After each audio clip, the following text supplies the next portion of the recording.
I'm Ibon Zugasti. I'm the Director of Prospecticare, European Institute on Futures Research, and I'm the Deputy Director of the Millennium Project, the largest futures research network in the world right now.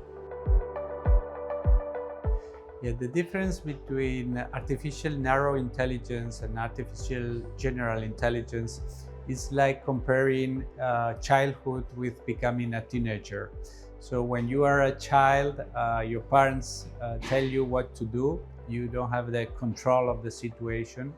But when you already become a teenager, you start making your own decisions, and parents still have some control, but you are somehow able to make those own decisions. So this is the difference. What we see now today is artificial narrow intelligence. Even when we are talking about generative AI, we're talking about narrow.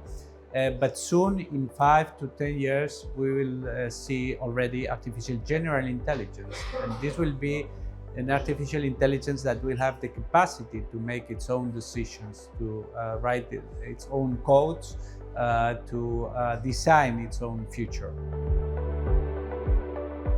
So in terms of the impact of AI and AGI on the different sectors, I would say that the impact will be in all sectors. So we are not seeing a transformation that it's going to impact only a few manufacturing or service related sectors. We are seeing an impact that will be total. So all business activities will have an impact by this transition. And I would say it will bring a lot of benefits for business activities and also for the society as a whole. We will see big advances in medical related challenges, like the fight against cancer, for instance. Probably in the next 5 to 10 years, we will see the solutions to cancer. But we will also see challenging impacts in sectors related to labor, especially labor-intensive sectors where AI could replace many jobs in the next coming years. And then the key issue is how we reskill this labor and how we help them find a new place in the business sector and the business activity. So I would say that the priority should be lifelong learning. We need to get the skills that are helping us learn continuously. So it's not enough that we go to high school, that then we go to college or university and we study career, or we study some concrete contents. Nowadays, and especially in the near future, we will need to learn continuously because AI is going to learn very fast, and we will need to update our knowledges in a faster way. And it's very important to try to get those skills that are related to human capacities, like human communication, empathy, critical thinking. Also, those will be very key skills for humans when competing with future AI. In this context of rapid disruption, technological disruption, the education system needs to be, let's say, reborn.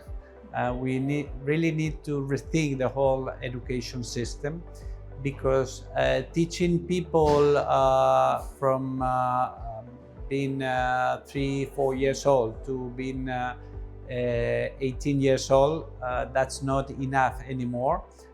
We need not an education system, but probably a learning system that will help humans learn all around their lives, from childhood into becoming elderly people. And those probably will need new learning systems, like those based on virtual learning, of course, but also how to practice and how to take those contents and those learnings into practical terms. so that we humans can make a difference when we are applying those learnings into the action, into our current and future works. I would say that talking about ethics and the impact on AI and AGI, we are very much focusing on narrow AI. So we are thinking about how current narrow AI could impact ethics, for instance, through the biases we see in many of the current narrow AI solutions. But our approach is that we should start thinking about future AGI, about that AGI that will have capacities like a human do have.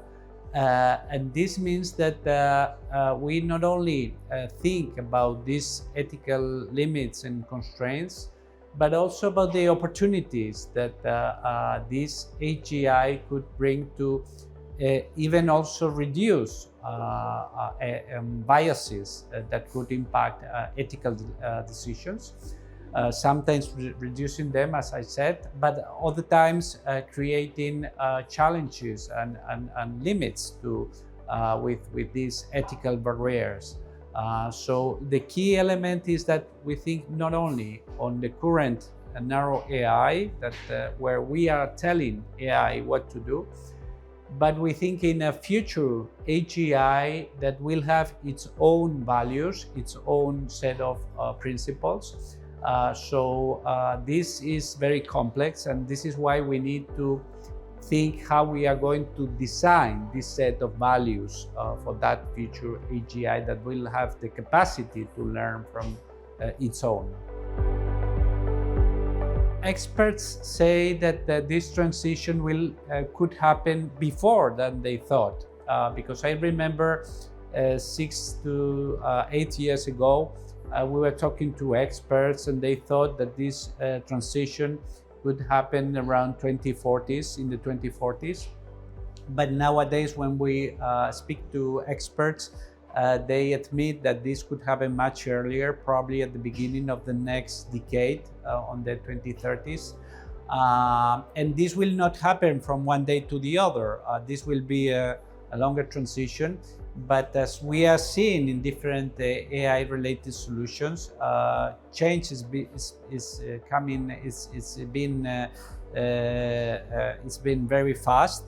Like we saw with ChatGPT, that the different versions were replacing the previous ones very fast.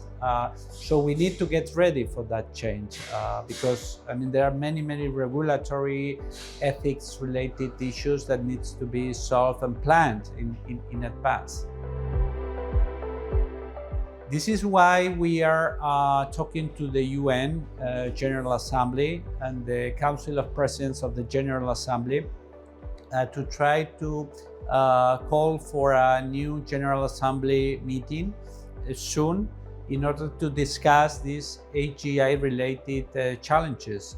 Because so far, governments and leaders were mainly discussing about how to regulate artificial narrow intelligence, but not so much on how to regulate future artificial general intelligence. So this is why we think we need to get a global consensus on this. This is a major challenge humanity is going to face in the next few years. And we really need to make some global agreements on not only narrow, but also general for this transition. Timing is very important.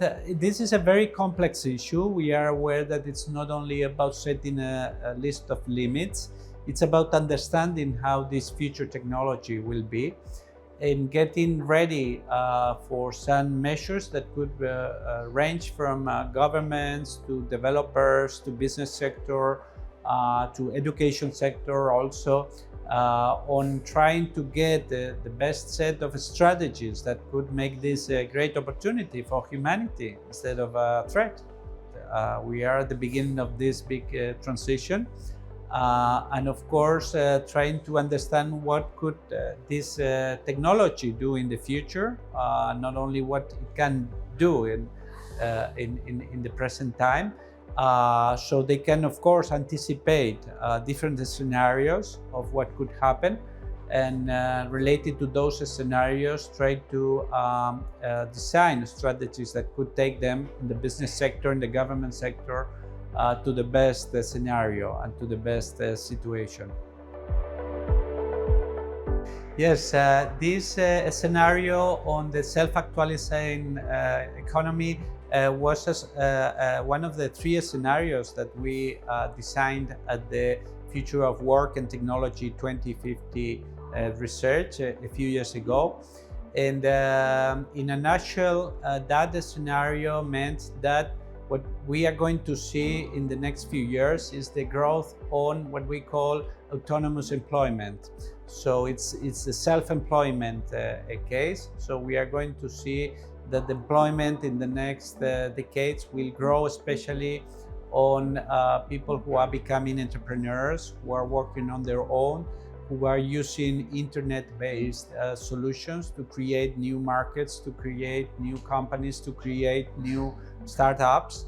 And this will be, let's say, the group that will be growing more than people who are employed with other companies, or people who are in the informal economy or unemployed even. So this will be the largest group. This is a huge opportunity because we will see that employment will grow in many countries and continents. But at the same time, we need to think about a new, for instance, welfare system. Because it's not going to be so much like it was in the past, that you started working in a company and you were in the same company for 40 years. You are probably going to start a company one day, and after 5 to 6 years, you will probably start a new activity using all these opportunities with the new technologies. So this means that you will need other kind of measurements and other kind of let's say, policies from the welfare system that could support you when you are not getting an income from your activity. So we need to rethink the whole welfare system together with this future of work scenario that we are foreseeing. But for sure, it's very good news. I mean, entrepreneurship will be the key driver of growth in the future.